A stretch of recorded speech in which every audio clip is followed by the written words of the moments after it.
Okay, hey y'all, welcome back to my channel. I'm Sabrina and welcome to Sabrina's Book Nook. Today I'm going to be doing a ranking of one of my all-time favorite book series. I feel like even if you aren't a reader, you've probably read at least the first book. It's just like one of the most popular book franchises ever.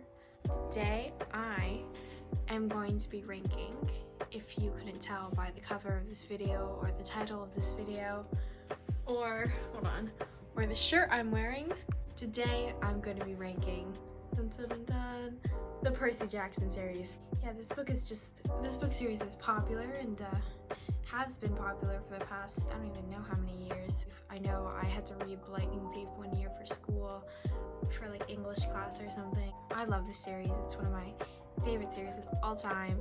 So this series is kind of special to me because it was the book series that got me into like reading, I guess. And this series is what got me into this whole YA fantasy reader thing. Like, I read Percy Jackson before I read Harry Potter. I actually went through a Greek mythology phase before Percy Jackson, so those two were actually like completely unrelated. But I read Percy Jackson because, I don't know, I was super into Greek mythology, like I said, so I thought this would be the perfect series, and it was.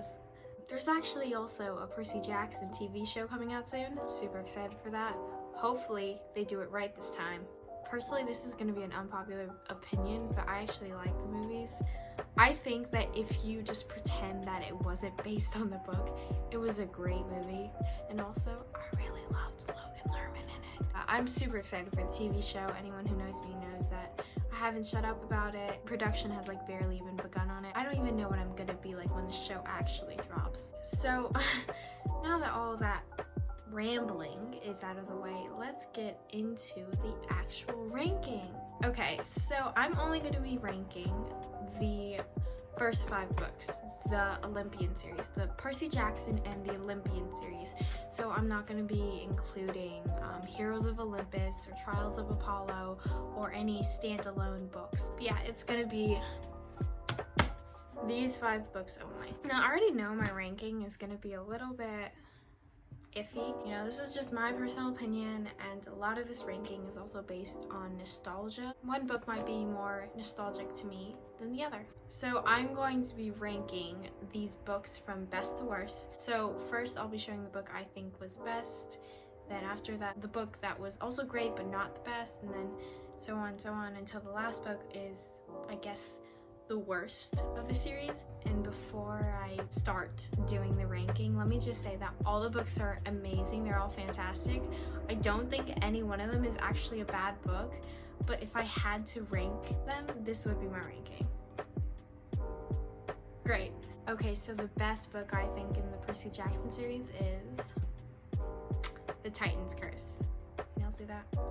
Also, I have the new covers, so I know Titan's Curse is a bit controversial when it comes to rankings. I went online, some people had it as the best book, some people had it at the worst. I am one of the people who have it as the best book in the series.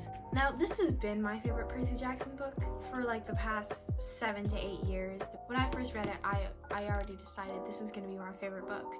And it still is. It's still my favorite book. I reread the series about a month ago after like not reading it for like 2 years. I mean, this book has everything. It has a cool quest. It has funny, likable characters. You have some really sad tearjerker moments. And you also have Percy's funny, quirky writing style. And I think the writing is also really important when it comes to ranking the books, because this is the 3rd book in the series, so it's right in the middle. It's right when the author finds sort of that sweet spot of writing. Like in the first couple books, they're just experimenting with the style. It's a little bit too rough, I guess. And then towards the end, the writing becomes a little more intense. YA fantasy series, because, you know, they all sort of lead towards the climax or the battle. This book is perfectly right in the middle, and the author has already gotten to the point where they've developed their style of writing, so the writing is good. This is also my favorite book because of the characters. You get introduced to Nico and Bianca and Zoe Nightshade and the Hunters and Talia and all that stuff. The only criticism I think I have of this book would probably be that Annabeth is not in it enough. which I actually think is also kind of a good thing because Percy and Annabeth being separated just sort of reminds Percy how strong his feelings for Annabeth are, and I'm just the biggest Percibeth shipper, so I love that. So yes, this is the best book in the Percy Jackson series. I love it. It's also been my favorite for like the past 7 to 8 years, so a lot of nostalgia in this book as well. I'm gonna get mixed reactions from that. Now let's move on to my second book, which I think was second best, and that book is Battle of the Labyrinth. Now, to be honest, I was struggling a bit between putting Titan's Curse or Battle of the Labyrinth first in my rankings, and I ultimately decided that sort of nostalgia went out. But Battle of the Labyrinth is also just as good as Titan's Curse in my opinion. The only reason I ranked it a little bit lower is because I had one thing that I was kind of annoyed with in this book, and that's sort of what made it bump down a little. This book was also like, you know, iconic. It had a great quest, great characters. Like, we also get introduced even further to Rachel, who, you know, throws a blue plastic hairbrush at Titan, which is awesome. And then this is the book where Percy and Annabeth also have their first kiss. So bonus points for that. And the plot of the book, like I said, it's well written. However, the one thing I was annoyed with about this book is that one of the side quests, and I'm talking about a very specific one, that side quest was rushed and it sort of ruined the whole vibe of the book. And I'm specifically talking about Annabeth's confrontation with the Sphinx, where in modern day, the Sphinx instead is like a little game show host. I don't know why, but that scene really bugged me because they sort of defeat the Sphinx in like 2 seconds and just move on. That part felt a little rushed, and it just sort of seemed like Rick was just trying to throw in whatever ancient Greek monsters he could remember. I don't know, it just sort of ruined the vibe of the book, honestly. And I don't know why, it's just this very specific scene. But other than that, great book. I loved it. Would have been #1 if it wasn't for that Sphinx scene. This is my #2 book in my ranking. Now let's move on to my third book, which is the middle book. So this book I feel like wasn't the best, but it also wasn't the worst. My third book is The Lightning Thief. So this is the first book in the series. This is the book that everybody's probably read. This is the book that started it all, so it already got a bunch of points for that. But the reason I didn't rank this any higher, even though it is a great book, is because of the writing. Like I've said before, the writing in the first book of any series is always a bit shaky, it's a bit rocky as the writer's trying to figure out a style and trying to figure out, you know, how to write a new world. And reading the first few chapters, oh my god, you can just so obviously tell it's written for like an 8-year-old, which is great if you're 8, but when you're not 8, it's not so great because then you feel like you're ancient and you're reading a kid's book. The first few chapters, I'm gonna say, are very rough to get through because you're kind of like, am I reading a children's book right now?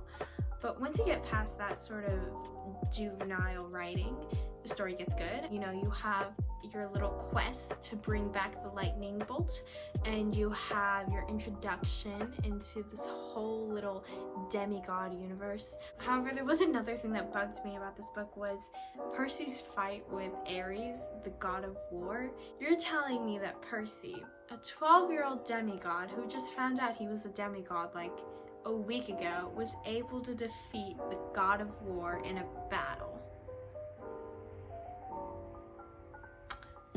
Okay, Rick. Okay. I mean, that part was a little, I'm not gonna say unrealistic because this is literally a book about demigods and Greek mythology, so it's already unrealistic, but I mean, this is just on another level of just, okay, sure. And there was another scene that bugged me in the book. It was when Percy saw the 3 fates and he saw them like cutting the string in front of him, which meant he was gonna die. That's just sort of brushed over. Like, it's not brought up for the rest of the book except for like 1 sentence. And I was just kind of like, wait, can we go back to that? Because I'm pretty sure that's supposed to be important. But no, it's not apparently. But overall, still a great book, still an amazing book. I loved it. It reminds me of happy times. Oh, also nostalgia gave this a lot of points too. So now let's move on to my fourth book. Let me just say that I already know a lot of people are gonna get mad. I love this book, okay, and it's a great book. However, compared to the other three, it's just not as good. Or it's not as great, okay? It's just not better than the other three. Because I know this book was like a number one in a lot of people's lists online. Okay, so my number 4 book is, that's upside down, The Last Olympian. Like I said, this is a very popular book, and a lot of people have it as their number 1 book, and I can see why you have it as your number 1 book. It's a nice little climax and resolution to the entire Last Olympian series. However, the reason I didn't rank it as high as the others is because I feel like there wasn't really a plot within the story. It was just one giant battle / war scene. I mean, like, you have the little subplots with Nico and Percy finding out about Luke's history, and Nico and Percy going to get Percy to get Achilles' blessing or something, which, by the way, I need to talk about that for a second. It's another thing that's just sort of brushed aside, even though he literally has to bathe in like a river of fire or something like that, and it's just sort of brushed aside in like 2 chapters.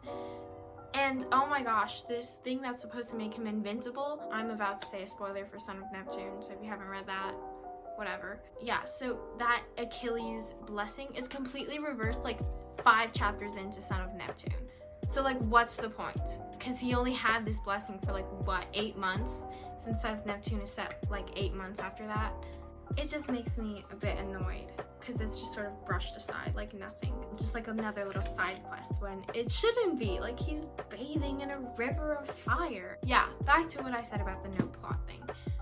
There really is like no plot besides just like fighting and protecting Manhattan, which if you're into like war scenes and battle scenes, then yeah, go ahead, this is the book for you. But personally, I'm not the biggest fan of just straight up fighting after fighting after fighting scene. Like, okay, get it. However, it is still an amazing conclusion to the Percy Jackson series. I just think that if you were to compare it to the other 3 books I mentioned before, it's just not better. Also, not a lot of nostalgia with this book for some reason. I don't know why. So this is also just pure personal bias. And the final book, if you haven't already guessed it by now, this is technically the worst book, in my opinion, in the Percy Jackson series. Again, it's not a bad book. I just personally don't like it that much. Compared to the others, it's just not that good. Alright, so the final book, aka the worst, is Sea of Monsters. Honestly, I don't think I've ever met anybody whose favorite book from the Percy Jackson series is this book. I just feel like it's kind of forgettable. It's also the shortest book, so not that much content either. And the overall book just felt kind of rushed. Since it is one of the earlier books, it also doesn't have the best writing, so it's still a little bit juvenile, but not in a nostalgic kind of way, like The Lightning Thief. The fight scenes were also kind of anticlimactic, to be honest, because, you know, you're looking for this big blow up with Polyphemus, and it happens, but not like a blow up. It's just sort of like a little poof, not a boom, which is what I was expecting. I don't know why I'm just saying sound effects at this point. I do admit, though, I really love the ending with the Golden Fleece turning Talia back into a human.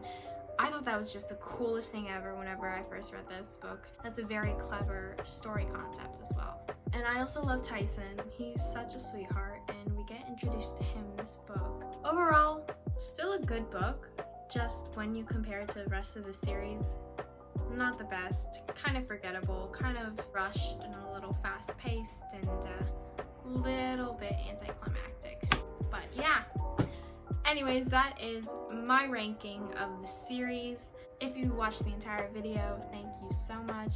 If you like this video, give it a thumbs up. If you didn't like it, don't give it a thumbs up. If you just like really hated it and you hated my ranking, give it a thumbs down, which I personally wouldn't like, but if you're just like really mad at my ranking, I guess I would kind of understand it. But just please don't give it a thumbs down. If you want more videos from me, please subscribe and I'll see y'all next time. Bye!